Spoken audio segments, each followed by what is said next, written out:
Lizzie présente Les quatre coins du cœur de Françoise Sagan. Lu par Anna Mouglalis. Préface de Denis Westhoff, lu par Yves Eck.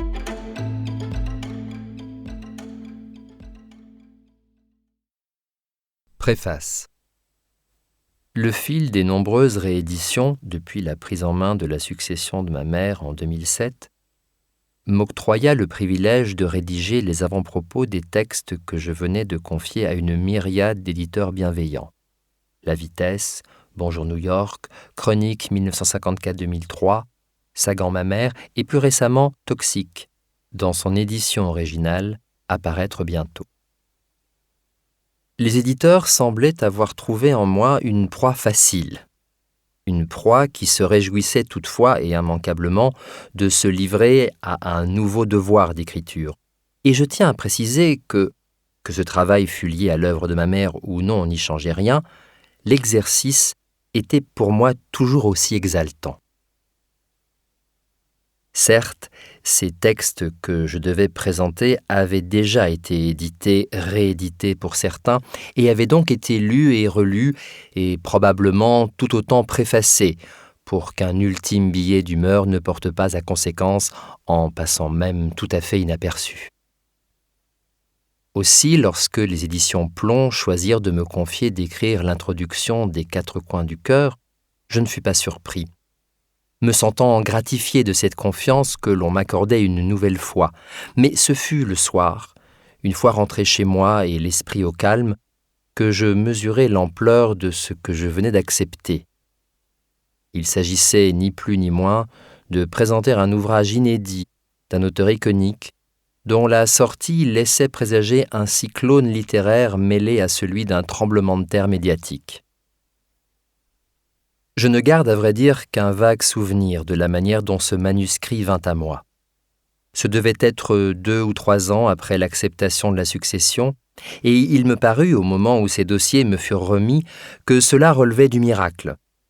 L'ensemble des biens de ma mère ayant été saisis, vendus, donnés ou acquis de manière douteuse. Le roman, bien que mince, ne tenait que par une reliure de plastique, de celles qu'utilisent les étudiants qui publient leur thèse, et figurait en 2 volumes.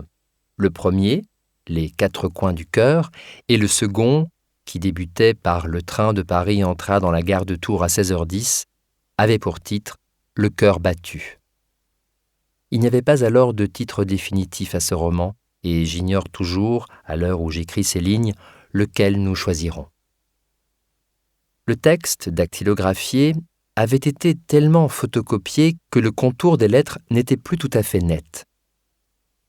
Des ratures, annotations et corrections, dont j'ignorais l'origine, y avaient été apportées de manière inégale, et ces 2 volumes, se trouvant égarés dans un amas de dossiers, de documents et d'archives diverses, il me fallut un certain temps avant de comprendre qu'il s'agissait bien d'un seul et même roman. C'est donc par un concours d'heureuses circonstances, ou malheureuses d'ailleurs, que je n'ai prêté dans un premier temps qu'un œil inattentif à ce manuscrit. Je n'imaginais d'abord pas qu'il pût s'agir d'un roman inédit. De plus, il régnait une grande désorganisation dans la succession de ma mère, et mes pensées étaient exclusivement accaparées à régler l'enchevêtrement inextricable des questions légales, fiscales et éditoriales notamment. En y repensant aujourd'hui, je fis preuve néanmoins d'une totale désinvolture avec ce texte, qui, bien qu'inachevé, m'avait confondu par son écriture violemment saganesque, son caractère parfois impudent, sa tonalité si baroque et le rocambolesque de certaines de ses péripéties. Et je dus être bien insouciant donc de lui prêter si peu d'égard, et de laisser les quatre coins du cœur dans le fond d'un tiroir durant ce laps de temps. Mais son état d'inachèvement me semblait tel qu'il paraissait imprudent d'en confier la lecture à une personne en qui je n'aurais pas toute confiance. J'avais quelques mois plus tôt vu la majorité des éditeurs parisiens qui, par leurs rebuffades successives, me faisaient craindre que les œuvres de Françoise Sagan ne disparaissent dans la nuit du XXe siècle.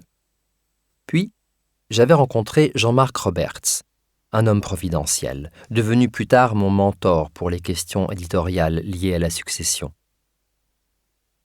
Il dirigeait alors la maison Stock et avait accepté de republier d'emblée la totalité des 15 titres de ma mère que je lui avais apportés un après-midi d'avril rue de Fleurus. Outre qu'il devint mon éditeur, je considérais rapidement Jean-Marc Roberts comme un ami, et c'est à lui que je confie naturellement, quelques semaines plus tard, en catimini, la lecture de ce roman dont la forme si confuse ne laissait pas de doute quant à son éventuelle publication. Les 4 coins du cœur, indépendamment de nous, avaient fait l'objet d'une première adaptation cinématographique, d'où les innombrables photocopies, sans que ce projet vît jamais le jour. Son manuscrit avait donc été modifié, pour ne pas dire largement remanié, afin d'inspirer librement un scénariste en vogue. En l'occurrence, Les 4 coins du cœur ne pouvaient être publiés en l'état. Son contenu, par son évidente faiblesse, porterait un préjudice substantiel à l'œuvre de ma mère. L'idée d'une réécriture du roman par un auteur contemporain qui serait à la hauteur de la tâche nous effleura, Jean-Marc et moi. Mais le manuscrit, privé de certains mots, parfois même de passages entiers, souffrait de telles incohérences que ce projet fut vite abandonné. Le texte retourna dans l'ombre, ce qui ne m'empêcha pas, au cours des mois suivants, d'en faire de nouvelles lectures, toujours plus attentives.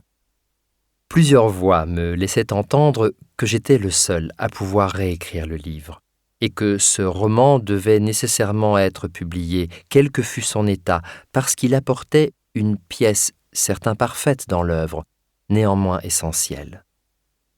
Ceux qui connaissaient Sagan, l'aimaient, devaient pouvoir disposer de l'entièreté de sa production littéraire, porter un regard sur une œuvre accomplie. Je me remis au travail et apportai les corrections qui me semblaient nécessaires en prenant soin de ne pas toucher au style, ni au ton du roman, dont je retrouvais au fil des pages l'absolue liberté, l'esprit détaché, l'humour grinçant et l'audace frisant l'effronterie qui caractérise François Sagan. 65 ans après Bonjour Tristesse et 10 années d'un demi-sommeil tourmenté, son dernier roman inachevé, Les 4 coins du cœur, est enfin publié dans son état le plus essentiel, le plus primitif et le plus indispensable pour ses lecteurs.